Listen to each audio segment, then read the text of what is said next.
कर्नाटक में अक़लियत खुसूसन मुसलमानों को हुकूमत में नुमाइंदगी, बोर्ड कॉरपोरेशनों में हिस्सेदारी को लेकर मुसलमानों के मसाइल पर मुस्लिम नुमाइंदों ने खुसूसी मीटिंग की, जिसमें फैसला लिया गया कि वज़ीर आला सिद्धरामैया और कांग्रेस के general secretary Karnataka in charge Randeep Singh Surjewala से मुलाकात की जाएगी और अपने मुतालबात पेश किए जाएंगे।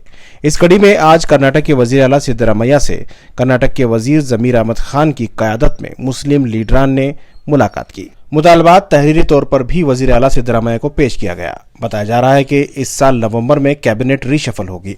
इस दौरान बोर्ड कॉरपोरेशन के चेयरमैन भी बदले जाएंगे। वज़ीर आला सिद्धरामैया से मुतालबा किया गया कि मुसलमानों को नुमाइंदगी और बोर्ड कॉरपोरेशनों में नामजदगी दी जाए।